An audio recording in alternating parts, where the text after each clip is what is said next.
there. Welcome back to Tea Garden. Tonight we're going to talk a little bit about book recommendations, specifically for ancient Egyptian paganism. So Egyptian paganism, commonly called Kemeticism nowadays, or Netriism, and I'll get to those. So I'm going to bring up my stack of books and we'll talk a little bit about them. All right, sounds good. Oh, there's so many books. Ugh. Okay, one more book. Come on. Okay. All right. These are my stack of books. So I have a way more books, really, on my bookshelves behind me. I might be able to take a little picture of that later or show you some of my bookshelves. But these are the books that I thought might be most relevant for people starting out. And let's go through them and I can show them all to you. So this one's a little bit different. I'll set that aside. So if I was just starting out in researching ancient Egyptian paganism or Kemeticism. So this was one of the first books I found, Egyptian Paganism by Jocelyn Ammon and Keith Seddon. And, I remember it was a good book, but it didn't fulfill what I needed it to. It gave some info about common gods. It gave some info. I'll even go through the table of contents if you want here. It gave some info about concepts of God. It talked about, here we go, concepts of God. It talks about the Ka and Sekhem. It talks about casting a magic circle, which is not something that Kemeticism really has. It talks about making a shrine, invoking Netru. Totem animals are not part of Kemeticism. That is not a thing. That is a New Agey thing, which that should not be in here. But, it is what it is in that time period, because this was written. Oh goodness, when was this written? It's been a long time. Let's see if I can find that thing. Okay, so 2010. It's not that old. Okay, it is kind of old now. But that was kind of the big trend, was that kind of stuff. Anyways, talks about Egyptian magic, the assumption of the god form, note on sacred texts, and just a bunch of gods that you can get to know and some info on them. So it's not like the worst, but it was a good 101 encountering for the first time Egyptian paganism. And when people hear about paganism, they go, "What? People still do that?" And this was a book that was a good, oh my god, people still do that kind of reading material. So that was like one of the first books I ever found on the subject quite some time ago. Let's see, what should I do next? This one's a good one. This one's a big thinky thoughts book. This book, Conceptions of God in Ancient Egypt, the One and the Many. Name I can't pronounce. Eric Hornung. And it was originally in German. It was translated. So this is a really thinky thoughts book on Egyptian theology. Let's go over the table of contents. I love table of contents. They're so much fun to look at. There we go. This book, if I can find the information. This book was written in 1971 in German. So that's pretty awesome. You'll find that most really good academic books and material about ancient Egypt is written in either German or French, because that was who got there first to collect and study Egypt. So not a lot of English books, but really good German ones and really good French ones. So they really dove deep into what that meant, what theology in ancient Egypt was. All right, so contents. We got some history in here. We got terms for God, so that you know the basics of the jargon. Names and combinations of gods. So this is a bunch of synchronisms and aspects, and you'll get to know what that means. There's depictions and manifestations of the gods, so like imagery and forms, and just a bunch of really diving deep book about the gods, which is really kind of a rare thing. You'll find that people talk about it in Kemetic communities, but in general, this is a really hard concept to grasp, is like the manifestations of nature and the natural, and just how squishy and movable their characteristics are, and how squishy and movable they are between each other. So this is a good thinky thoughts book, really in-depth kind of feelings. If you want something to chew on mentally, this is the book. This is a good book for that. Okay, what's next? What do I got? Oh, this is a fun book. All right. This is a fun little book. It's The Priests of Ancient Egypt. So it talks a bit more about temple worship and priesthood in ancient Egypt and what that was about. It's by, more names. Serge Sauneron. I believe it was in French, yes, translated from French. And this is another really great book, and I learned a lot from this book. Let's see what it was written. But yeah, I learned so much from this book, just about temple practices and priesthood from this book.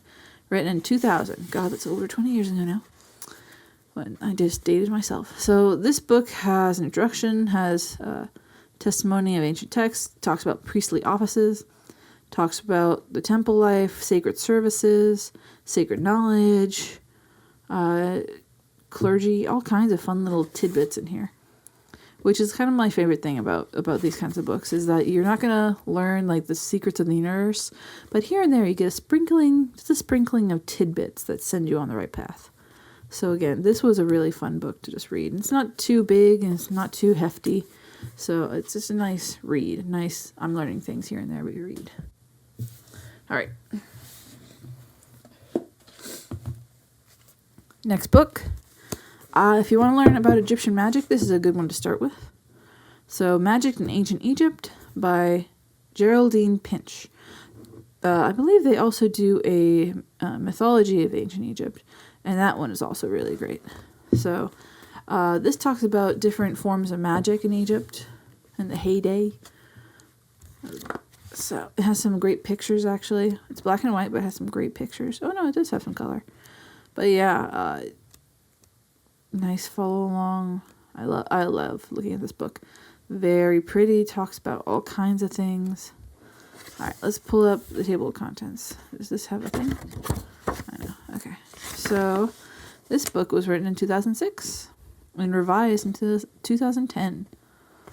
1994 and 2006 is when it was written and revised and stuff like that. So, alright, so contents, it has about Egyptian magic, about myth and magic, about demons and spirits. Now, don't get confused.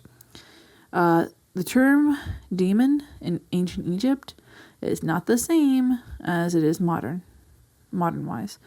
This term demon meant the exact same thing as spirit in ancient Egypt. So it was just like using the term spirit for ghosts.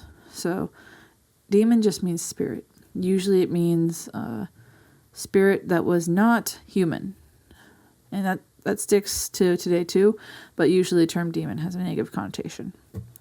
It talks about magicians and priests, talks about written magic, magical techniques, magical figurines and statues, amulets, fertility, medicine, and the dead. So this is a really fun book about ancient Egyptian magic. As I said, it has a lot of beautiful pictures, and I really just enjoyed reading it, just taking it all in, soaking it all in.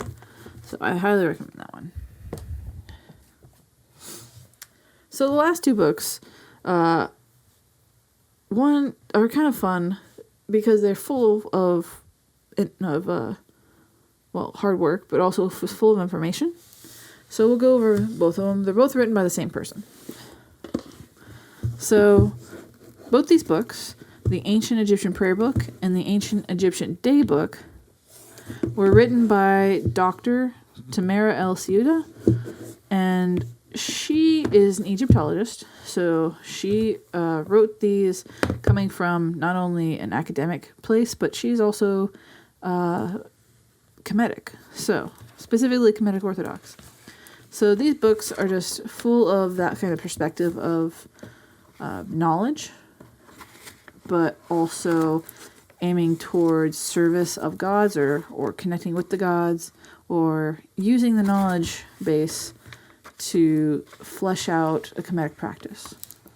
But specifically, the Ancient Egyptian Prayer Book is about Kemetic Orthodox, which is one of the largest branches of modern Kemeticism, written in 2005. So that was fun, a bit ago. And it talks about Kemetic Orthodox and the ritual for that, which is called Sinut. But then it goes on to have translated hymns of gods and talk about the most popular gods and goddesses, and it talks about, it has prayers that were translated from ancient texts to be used modernly. So that's kind of fun. Lots of fun things in this book. So the beginning was, sure, about Kemetic orthodoxy, but then it gets into all this wonderful stuff that you can use for any practices. So, yeah. Some correspondences, a little bit about the festival calendar. So this is just a pretty good 101 book, pretty good reference book, if you need prayers, hymns, and stuff, or just a little bit of information to get you started. Now this book, this is a hefty book. This is the Ancient Egyptian Daybook, again by Tamara El Ceuta, Dr. Tamara El Ceuta, and I illustrated this book, so I had a hand in making it. But it's pretty unique because it gives the entire festival calendar for the entire Kemetic year, which I use this a lot in reference to create my book, which is a devotional that takes you through the year. But this has all of the information about every day of the year, who is over that day, called Time Lords, or a German chronocrator. So, who is over the day, what gods or spirits are over the day, and then what festivals are happening during those days. And it's not in, Roman calendar. It's in Kemetic calendar. So you have to kind of translate that out. But it's really a big reference for anyone that tries to celebrate the festivals. Talks about the months, talks about the seasons, talks about everything. So that's pretty awesome. I'll open up the table of contents. Let's see if we can show you some things here. Okay. Table of contents. So it talks about the seasons, talks about how time was different in ancient Egypt, and how to use the book. It talks about, the season of the flood, the season of growth, and the season of heat, and how time broke down in Egypt was different. They had 3 seasons, but each season had 4 months, which is what these are. And the days were different. The weeks were different. Every week was 10 days. So every month was made up of about, 3 weeks. So roughly 30 days per month, which is roughly what we have now, but slightly different. But yeah, let's see the next page. So that was kind of fun. It's weird to look through and see old art of mine because it is so old. Okay. And there's also little chapters back about the epagomenal days, or the little month. It talks about the end of the year, leap days, because that did happen. It talks about lunar calendars, lunar festivals, and the deacon star gods, and different little things you need to know about how time worked in ancient Egypt. So, again, I highly recommend this book, not only because I worked on it, but because it was a really big reference, and I used this book as a reference when I was creating my devotional, because if I didn't know what festivals were happening, I might not be able to pick the gods that would be over the month or the day. I did use this book to look up the chronocrators of what was happening during the month and who was over things and the festivals that were happening during the month. And that's how I picked my gods and a little bit about that. So, highly recommend this book. All right.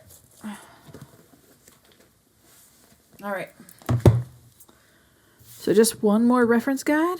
If you want to start out some good 101 books. That's what all these were pretty good 101 starting out.